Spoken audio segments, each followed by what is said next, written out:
one of the things that we've found with cyclists is that, 20, 30, 40 years ago, a lot of cyclists were coming out of, they were doing trades. They were tradies. Yep. Right? So they spent all day moving around, lifting stuff. They didn't have all this electronic power drills and nail guns, and it was very manual work. And they were really tough cyclists. Ride all day, very functional in their movements. Not a lot of injuries. Just fall off the bike, get back on it again. Nowadays we're dealing with a whole new generation of people that really need to move a lot more. Yes. Definitely through exercise, and that's and for me, when we put the athletes on the fast track, to get them 12 weeks to get them from where they are at the moment to starting to achieve their goals or being competitive in a particular event, whether it be nationals or worlds or even just the local recreational ride.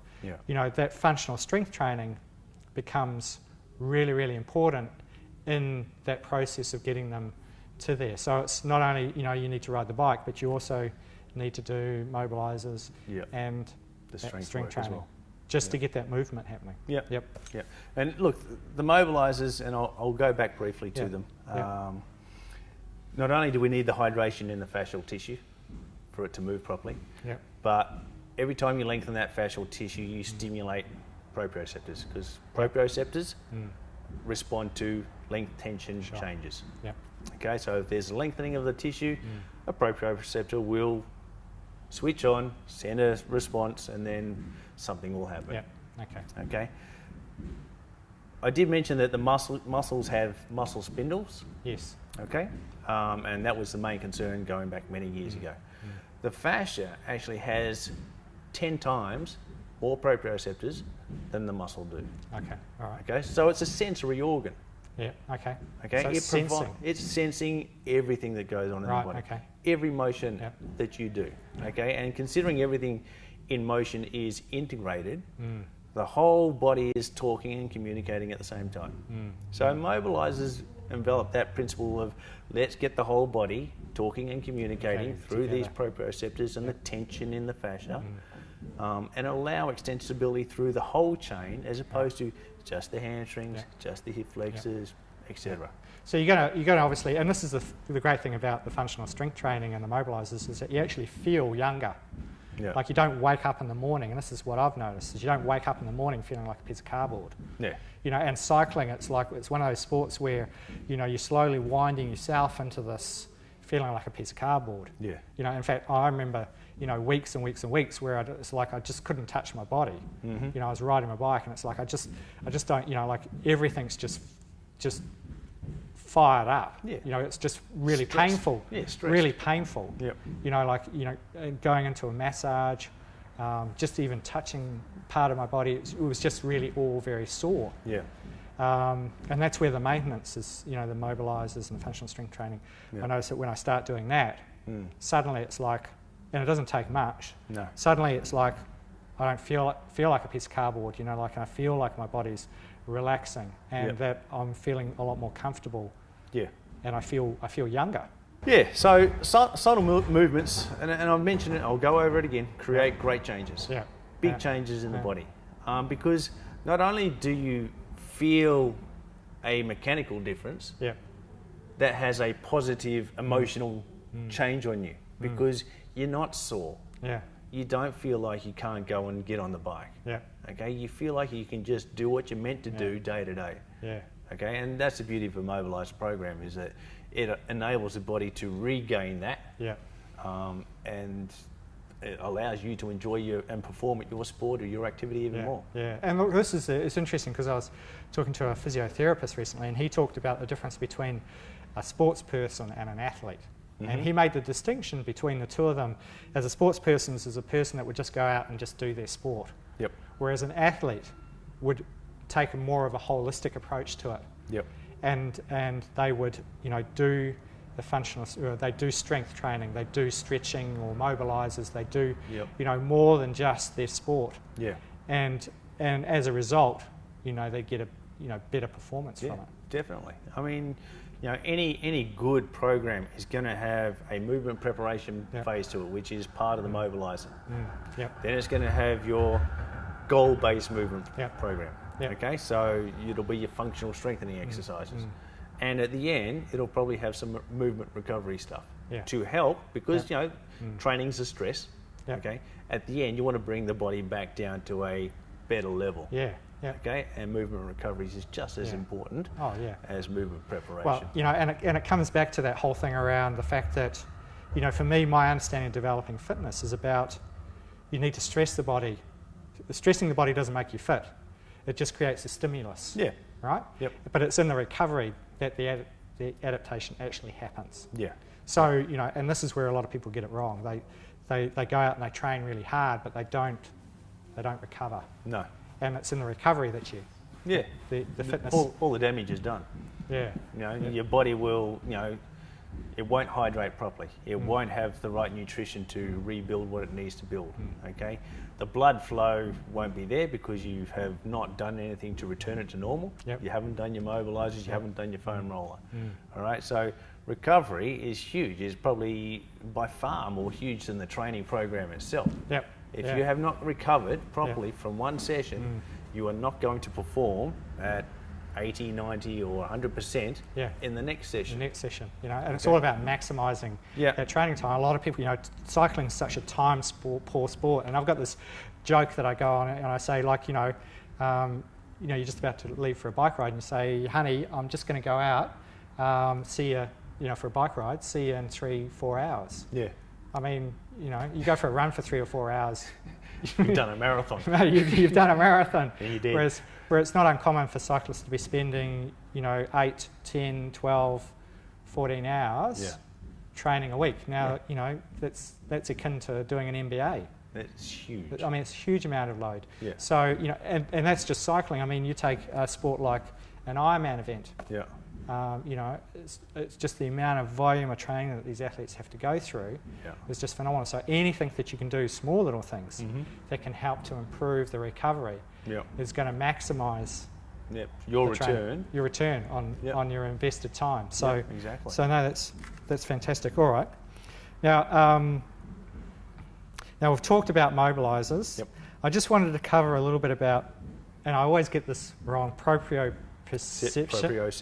Proprioception. Yep. All right. So now you've touched on it a little bit. I have. Yep.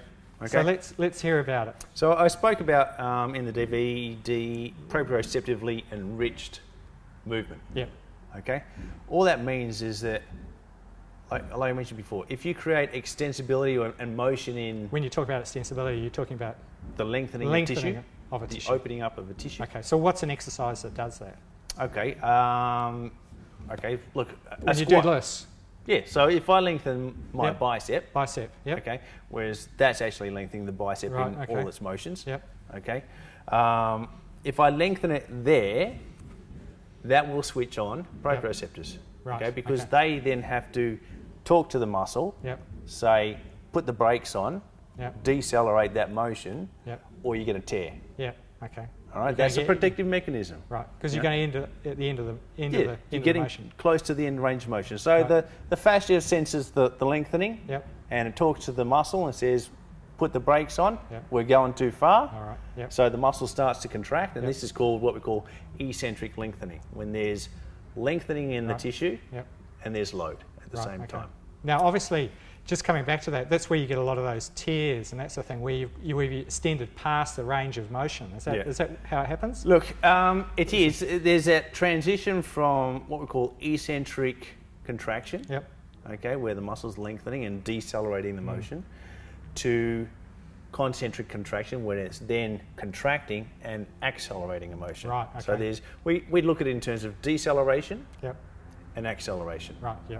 Okay. Yep. And most of the injuries come when you're either moving into or out of a movement, isn't it? It's so that point where it goes, that transition where it goes from one to the other, where there's an institute in the States called the Gray Institute, and they do a lot of functional work. Right, they call it the transitional zone. Okay, and it's really just a brief moment of isometric contraction where there's tension there, there's no motion. and it's just for a brief period of time. Right, okay. Okay, it's like a split second. So it happens between the eccentric and the concentric.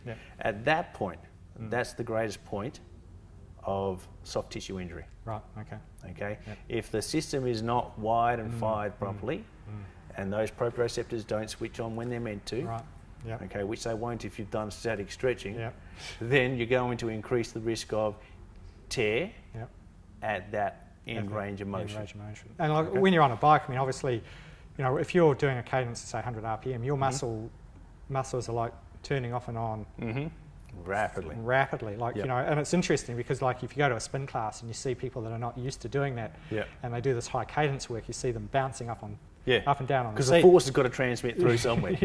They don't know how to transmit it safely, so they bounce through their bum. You know, because I mean, I kind of describe it, and look, correct me if I'm wrong. I kind of describe it as that, you know, your legs powered on a downstroke. Gets to the bottom of the stroke, it's got to turn off. Now, obviously, if it doesn't have the opportunity to turn off at that point, then it's still on. So you kind of get this lift, but it's kind of like, I mean, obviously it's more than that, right? That's just my simple way of explaining it to people. But look, it's quite a good way of explaining it, and I like your analogy of turning off. Okay, muscle efficiency. Okay, being able to work with the least amount of energy expenditure, which you want as an athlete, so that you can ride longer. Okay. Muscle efficiency requires the muscle to decelerate, or what we call load. Okay, isometrically contract for a brief period of time, and a very brief period of time. And obviously, the faster you're going, the briefer it is. And then explosively contract. And once that contraction has happened, it switches off. It's like a rubber band. You stretch a rubber band and let go of one end, it's going to fire, but then it's all of a sudden it's soft. So you've got this whip-like motion that the muscles created that allows momentum to then finish the motion, and then move into the next phase of deceleration to acceleration. And so there's always this rhythm.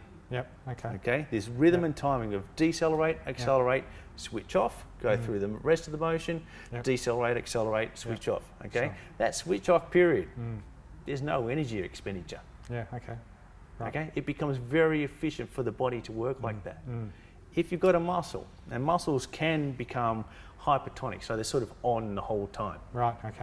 Okay, if you've got a muscle which is on the whole time, it's very energy poor.